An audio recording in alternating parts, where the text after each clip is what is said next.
What we're going to do here is to create the image that you can see top left. Although that's not a completely finished image, I'll show you one full size in a moment.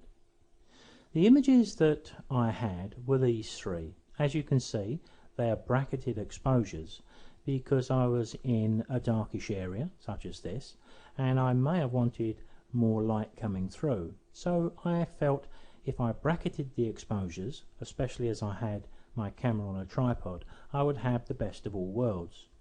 As it happens, none of these exposures are going to be way out. I suppose this one's a little bit too light, but even that I think I could probably bring back safely, and certainly this one and this one.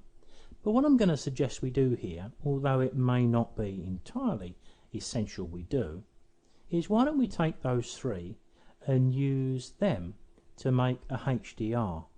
Now, the HDR that we make these days through Photoshop is no comparison to the HDR we've done in previous years. Many amateur photographers have used HDR, in my view, for the wrong reasons. They've used it to try to avoid learning image editing skills. And you'll notice that although we see a HDR image pop up from time to time, they certainly haven't become the mainstream. And I'm going to suggest there's a good reason for that. It's because they're too hit and miss. When they are successful, it's very rare. In most cases you can spot a HDR image 100 meters away, and people want a greater reliability in their photography than getting one image out of 20. What we're going to do here is to make a HDR out of these three images, because what that's going to do is amalgamate the dynamic range of all three of those. But we still need to use our image editing skills in Camera Raw and Photoshop to bring them out. So here we're looking at one of those original three images, no image editing done at all. And what we want to do is to use the HDR process to give us a broader range of tones as we can get. But what we also want to do is to bring out the impact that the picture has. And I've chosen to monochrome the image and to bring the colour through in a strategic location. I'm going to start by selecting my three bracketed exposure and hitting the Enter key to open them up into Photoshop. But of course, as Photoshop launches, Camera Raw will intercept those three files because they're all raw. First thing I need to do on the left hand side is to select all three. With all three selected, I'm just going to go to my lens correction to remove chromatic aberration and enable lens profile corrections. Other than that, I don't want to do anything else here. But I need to go back over to the left to my thumbnails, and up at the top, at the little option at the top drop down panel, we want to merge to HDR. This is only going to take a minute or two. It's not a long process, as we'll see, because I'm going to stay with it and record the entire process. We get the opportunity to align the images. Well, these were shot from a tripod, but we can use this technique even if we handheld, as long as we take some care to keep the images as close as possible together. Auto tone, well, we're shooting raw here, so it doesn't matter. We can allow Photoshop to give us auto tone, and what we'll do is adjust it as we see fit. Deghost, well, I don't think I need to deghost at all because the images were shot on a tripod. So I'm simply going to say, okay, go ahead and merge them. It does ask me to save a HDR file, and you can see it creates it as a digital negative. I've never really looked at what other options there are. There aren't any, so not too many options there. Let's click save, and what we'll notice in a second or two is a fourth thumbnail will appear on the left hand side. There it is. And once the blue bar is safely across to the right and the little yellow triangle disappears, then we're free to start manipulating that image. Now, the computer that I use to record these videos is actually quite old now. It must be about 6 or 7 years old, so it certainly isn't state of the art. So what I'm going to do is take a bit of pressure off my computer by just saying done, so it all closes down. I can go back into Bridge, and now I can just select the HDR version, which is the one at the top left.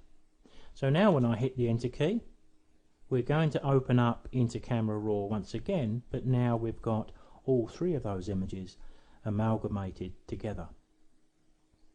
If we look over on the right hand side, we can see that Photoshop has automatically applied some changes here. But it may not be bad, I think, if I just double click them all and reset them back to the center, because I think it's going to be more beneficial if we just start off as we mean to go on. Now, one of the things that crossed my mind when I started to create this image was the fact that I didn't think the color was adding an awful lot to the image. But we can certainly see an imbalance of tones here. Lighter tones on the floor where the light's being thrown up, less light on the background, so we need to balance things here. So let's make a start firstly by taking the saturation off of the image. We can see a pretty healthy looking histogram at the top of the screen here. It's telling us we've got a little bit of scope for whites and highlights, but I'm not sure I want to give it any of that. I want to go to exposure.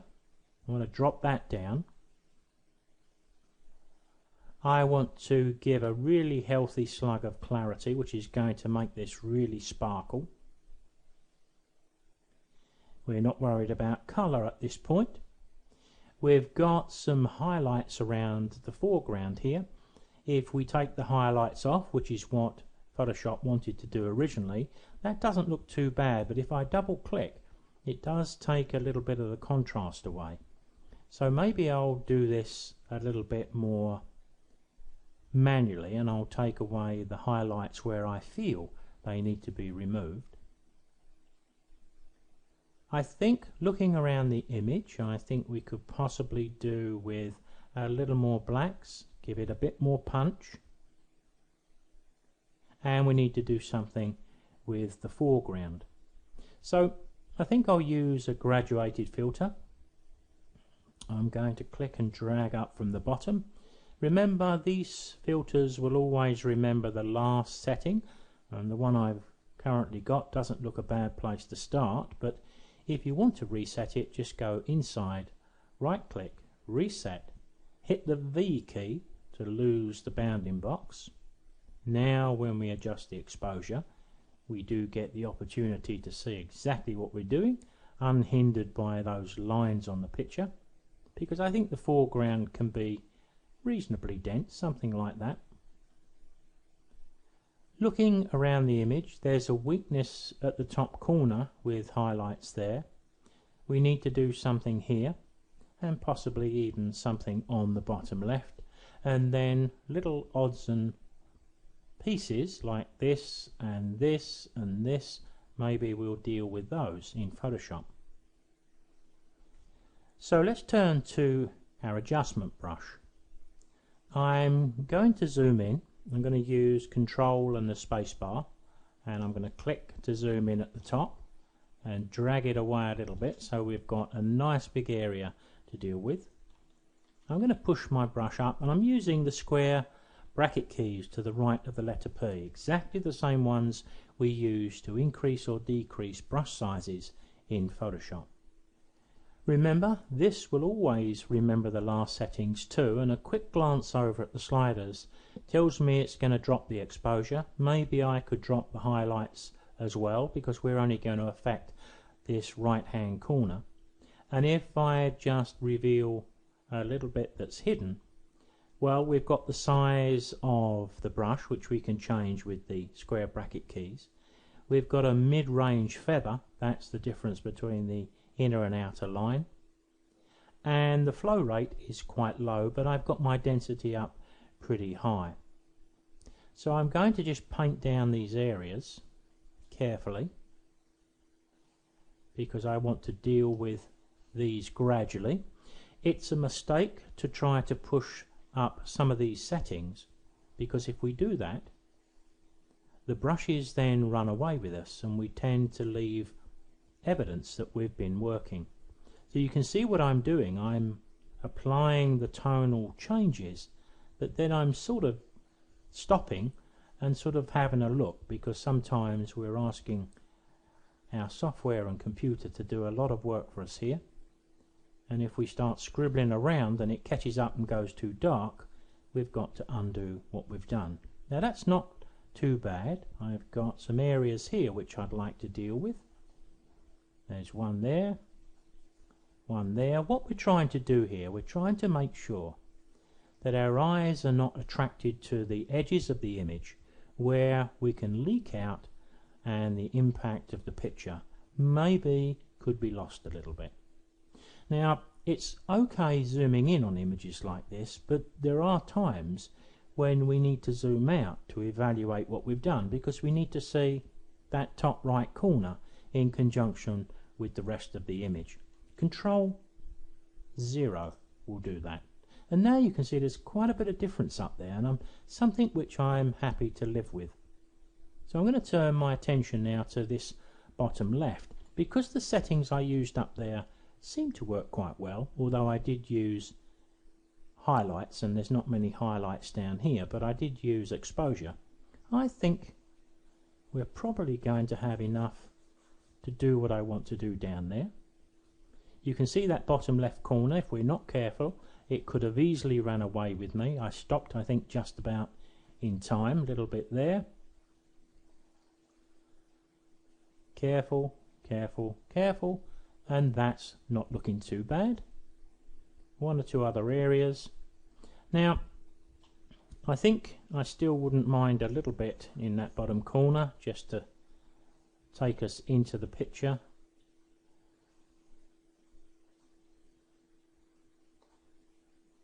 It's having a little difficulty doing what I want there, so maybe I'll deal with that with a slightly smaller brush. That's a bit better. The other area, of course, that I think needs our attention is this area here. So once again, let's do a little bit of work and then evaluate it.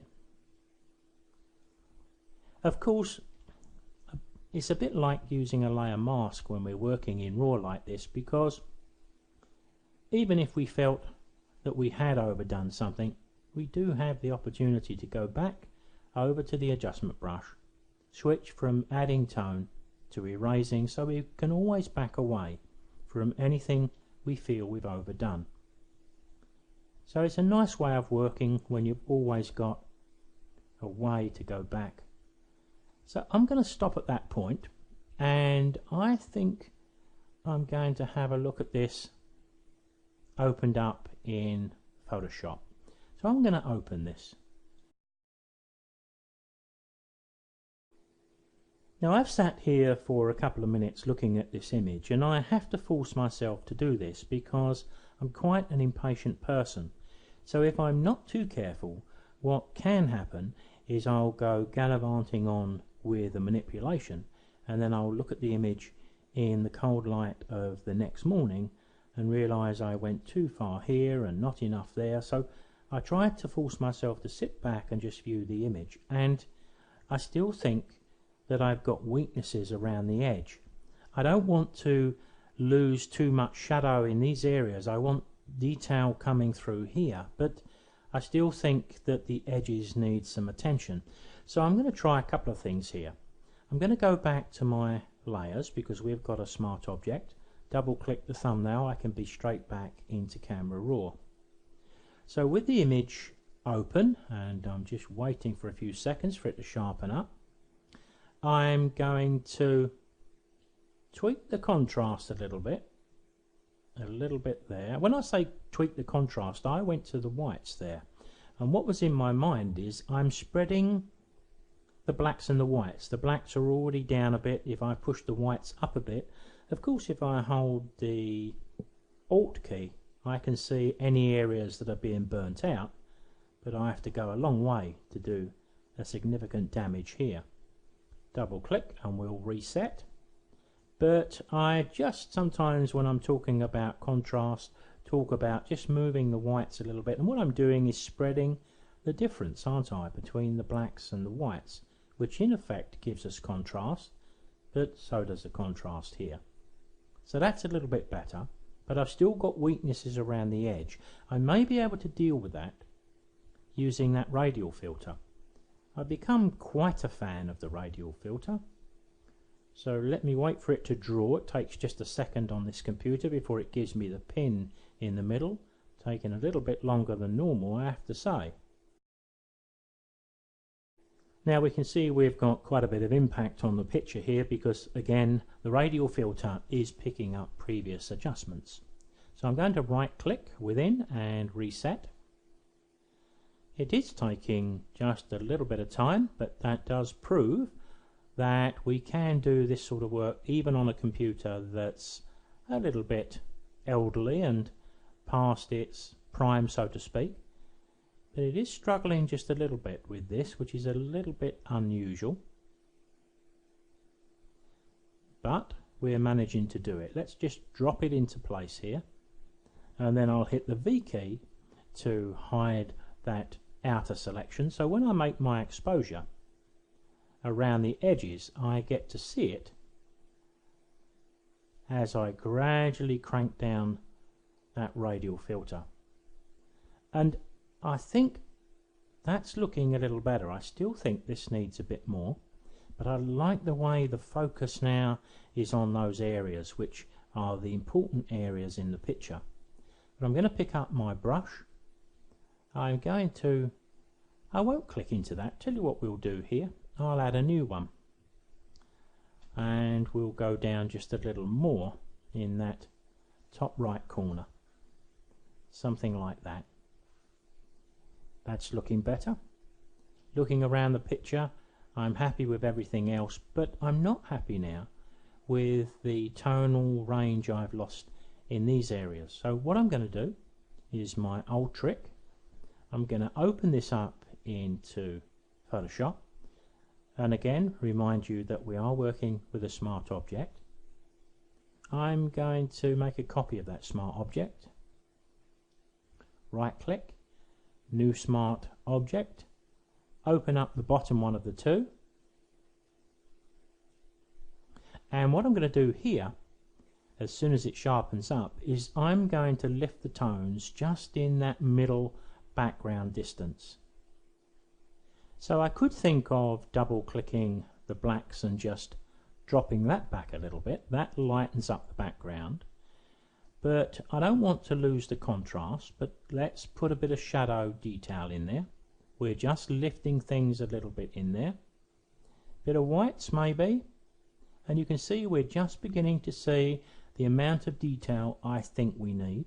Maybe I took off a little too much black, maybe a little exposure as well. Well, let's test this. Sometimes when you're doing what I'm doing here, whereas I'm making a second copy a bit brighter to bring through the tones, I can afford to make this a little bit lighter than normally I would, because I can allow my mask to balance what I want to bring through. Let me demonstrate that by opening this up back into Photoshop. Now once I'm back into Photoshop, I'm going to go to my layers. There's the lighter version I want to pinch just one or two tones from. So I'm going to select the top layer, apply my layer mask, and do much the same as we did previously in one of the other videos, was to select black, a soft edge brush. But here I'm going to drop my flow rate down to about 10%. And if we click this little icon here, then we can do that by touching the number keys. I just hit the number 1 key and we're now down to 10%. I can use the square bracket keys to raise my brush size, and now I can start to decide how much I want to bring through in that middle distance. But it is going to make a difference, because otherwise the shadows, they just look too blocked up in my view, and we need the detail here. After all, this is a big subject, but really it's just a still life. And you can see I'm bringing through quite a bit in the end. And of course we can even do a little bit on the wheel too. Make the brush a bit smaller, because I did do quite a bit of darkening around the edges, so let's give a little bit more sparkle back into the wheels here. And you can see it's quite quick and easy to do. A little bit of highlight here, I could emphasize that looks good. These look good. Everything here I'm happy with, the table. Okay, I'm pretty happy with that. But I think at this particular point I've got some local work to do in Photoshop, but what I'd also like to do is to consider bringing some colour through in the wagon wheels here.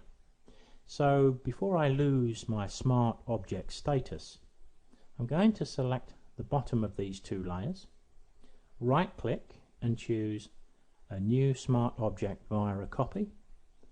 Of course we would save this as a work in progress before we do what I'm about to do, because I'm going to amalgamate those two which lose the Smart Object status. So I've got to be sure about that before I hold the Control key and select both layers, right click and choose to merge them. But I still have a raw file up my sleeve which I can now open up into Camera Raw.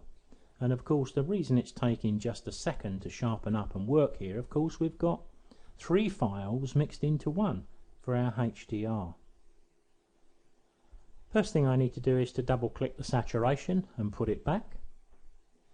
I'm going to just look at the wagon wheels more than anything else. I'm going to warm them a little bit, because I thought the shadows here are going a little bit blue. They shouldn't be quite that blue, but we don't have to worry about them because we're only really concerning ourselves with the wheels. The whites, well, maybe no, I think they're looking okay. I think I'm willing to live with that. Let's just tweak that a bit more and click OK.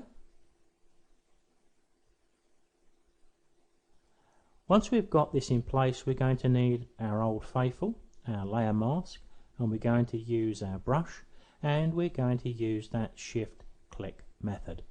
Whether you choose to do both of these wheels, because you'd have quite a bit to do, or just the front wheel, well, let's try just the front wheel.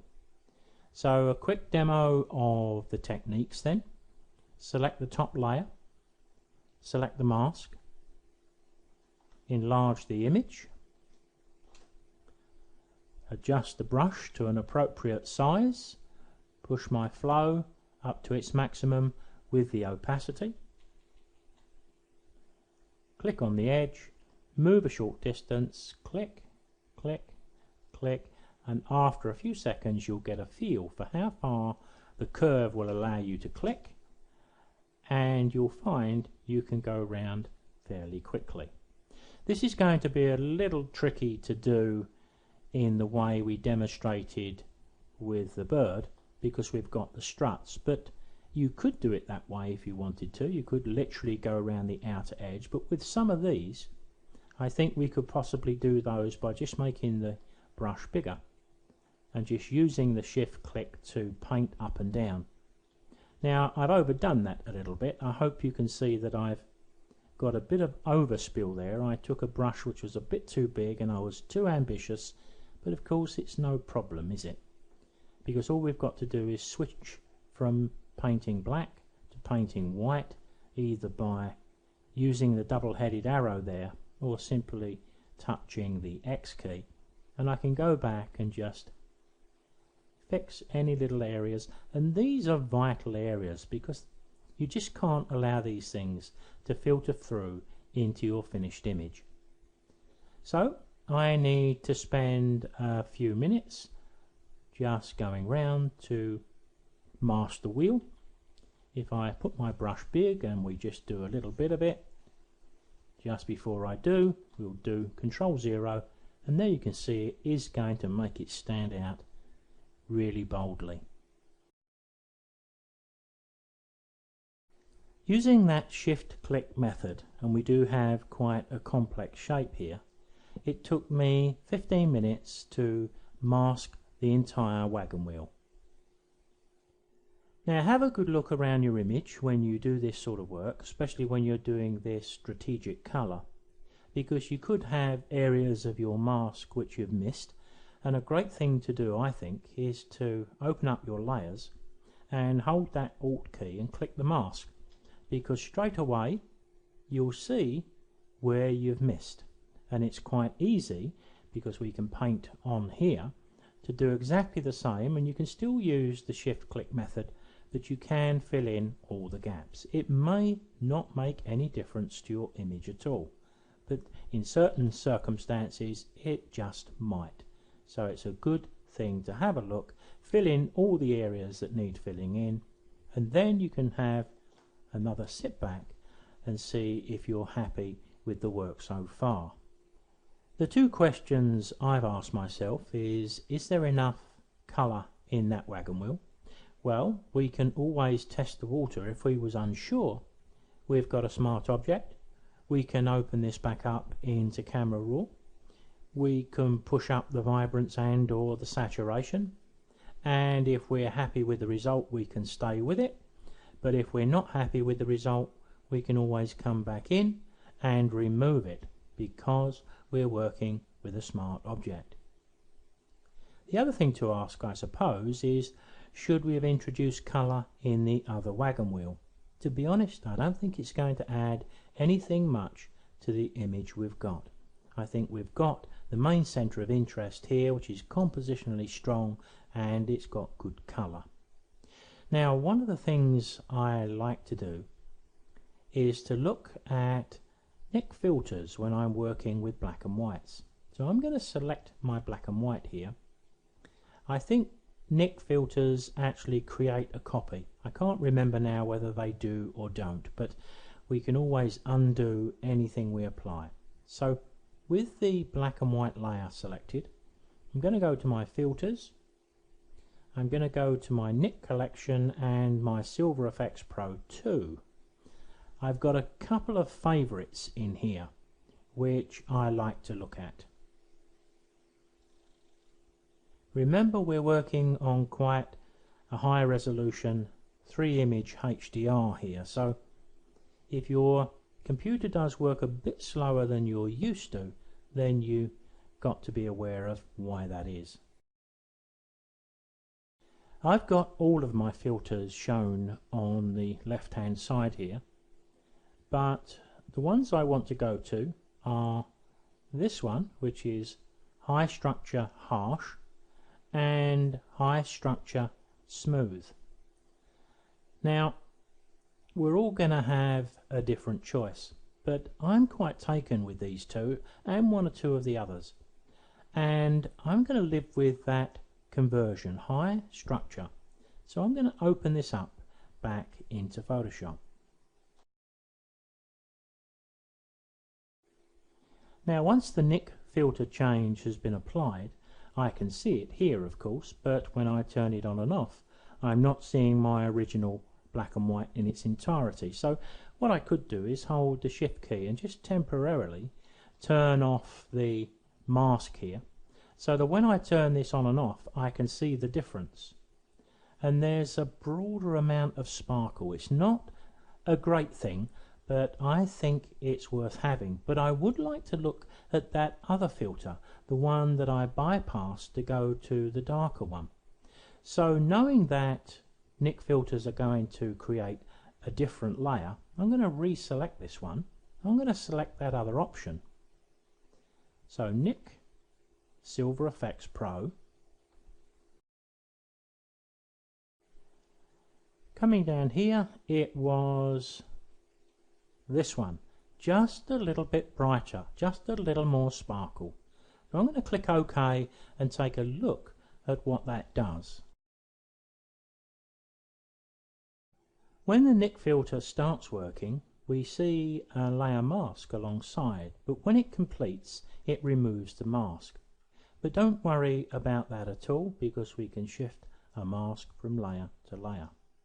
So what I need now is I need to check the second one. So if I turn this one off, there's the one I've just selected, and now I can see the difference between the one underneath.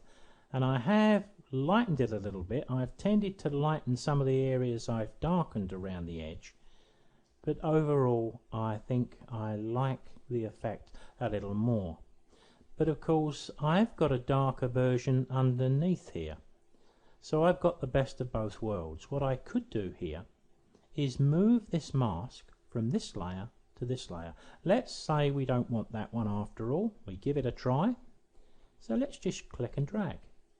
And I'm dragging it from one layer to another. So now it's affecting this layer here, not the colour one. So what I really could do with is two of these. So I'm going to hit the Alt key and drag this one down to there too. So now I've got my black and white, and I've got everything just as I want it. But what I could do with this layer mask is I could bring the edges down just a bit more to what I originally liked.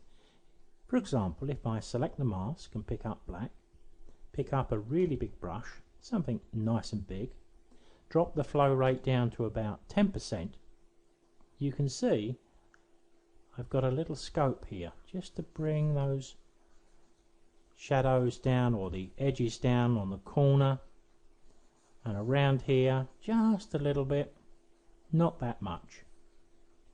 Of course at some stage we need to say enough's enough and we need to move on. I'm going to do that at this point.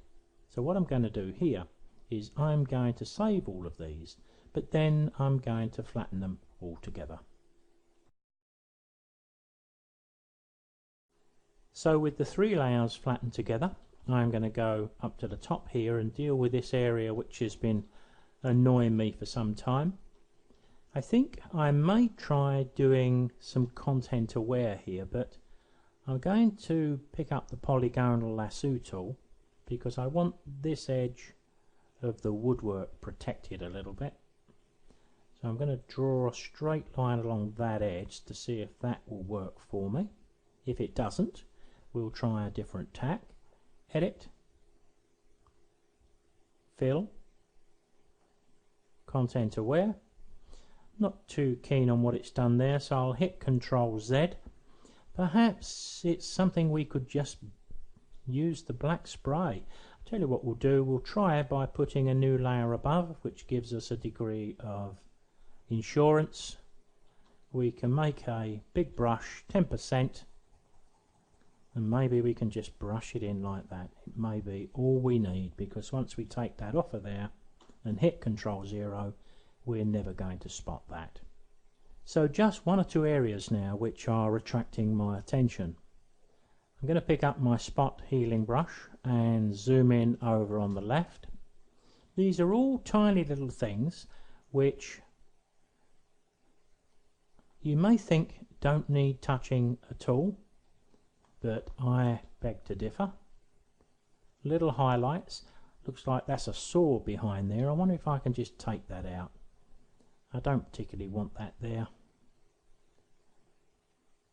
And that didn't do a very good job. I think we probably could do just as well with spraying a bit of black there.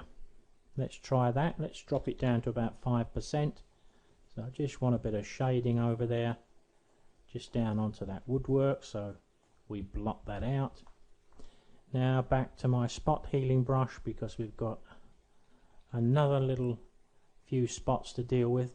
We've got the edge of the tools there are a little bit shiny. Maybe if I go to my burn tool, highlights, push the exposure up to about maybe 40%,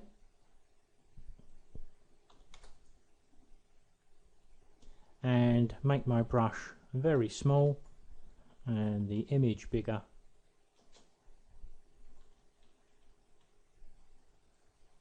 All we need to do is subdue those a little bit. Whoops, I need to select the right layer, don't I? Because I'm working on a new blank layer. That's a little bit better. Things are working as I expect. Just take that highlight down so it's not going to draw our attention to the top. And when we zoom out, we're not going to see this. But I will turn that layer back on because I think we can have a look at the before and after in a moment. Again, we're back to the spot healing brush. Little areas which probably most people would never touch. From time to time I usually hit Ctrl-0 and I look around and zero in on areas that attract my attention. The top of that bucket's a little bit of a problem. I've been looking at that throughout the entire manipulation. Perhaps that's another option where we select the image and do burning rather than any cloning or healing. So burn again.